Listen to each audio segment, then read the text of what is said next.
Welcome back to the Joe McCollum channel. The last video regarding the flood got a lot of interest regarding the terrain itself, so I wanted to kind of go ahead and go over what it is, how I built it, and some additional play sets that you can do with this particular piece of terrain.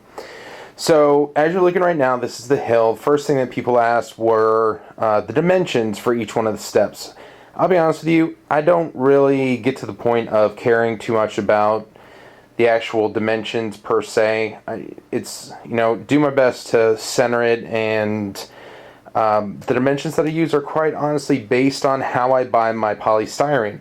Now this is a 2-inch polystyrene sheet. It usually comes in 4 feet by 8 foot sections, but when I go to Home Depot, I have them literally take the bandsaw to it and cut it into thirds. This makes the dimensions from left to right on this one anywhere between 32 and 33 inches. So I just measure that out, and that becomes the size of the bottom base because I just take it and square it. And as I go up, I continue utilizing the same sort of dimensions. In here we have 33 by 33. The next step up is 20 by 20, and the last step up is 11 by 11 for this particular board. Now, once I have those dimensions cut out, I go ahead and spin it to its side. So on a 4x4 table, it very cleanly delineates the four corner sections of the table for models to start off. Now, when deploying, I do it where the deployment area is a 10 by 10 inch square in the corners of a 4x4 table as they're running up the hill.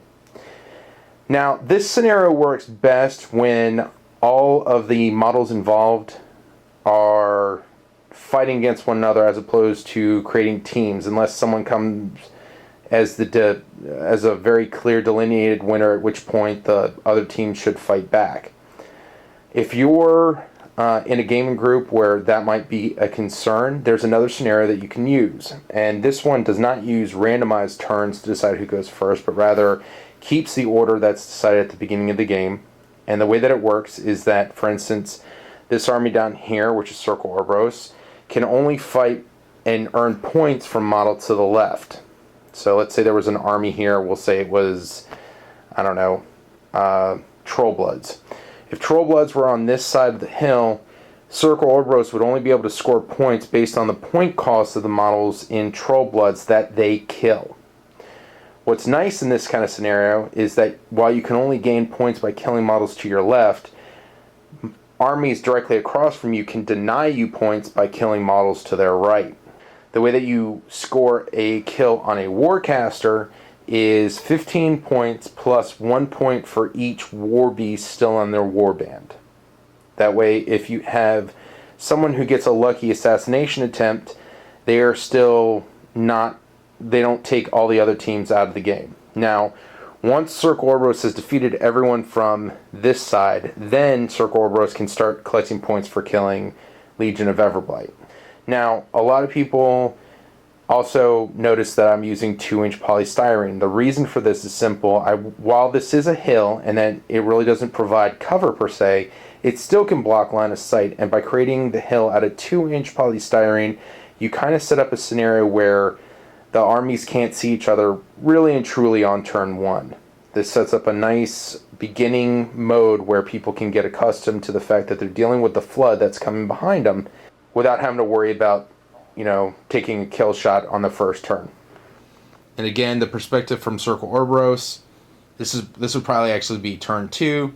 They can't see any of the Legion of Everblight. So should you be exact when creating this terrain? Well, I mean, you should get as close as you can. And I actually used a ruler, but as it dried and I wasn't home, the top piece slid a little bit to that direction.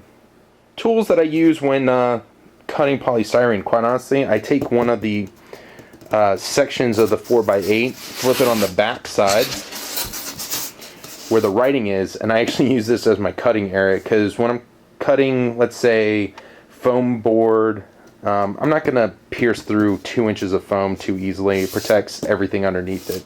The tool of choice that I use when lining up where I'm going to glue, as well as cutting with just a standard box cutter is a metal T-square, because you're not going to have to worry about if the metal, if the blade hits this, it's not going to go anywhere. Where if you have the more traditional plastic and wood T-squares that architects use, it could slice right into it and kind of ruin the tool itself. This was actually pretty cheap. It's not too expensive, so highly suggest it. After I got this and I started working on the Infinity Terrain, I got worried about having a cutting board. But again, if you take your foam core, but once you slide foam core in here and you take a box cutter to this, you're only going to cut into maybe, I don't know, maybe a quarter of an inch, a third of an inch of the polystyrene, and it doesn't really affect anything as far as the terrain goes when you're building your hill, because you just flip it on the other side. So I hope this answers some questions, sets you up with some more possibilities for the War Machine board, as well as provides you some knowledge on how I created the Infinity Terrain, at least some of it. We'll get back to more of that soon. Have a good one, guys. Bye.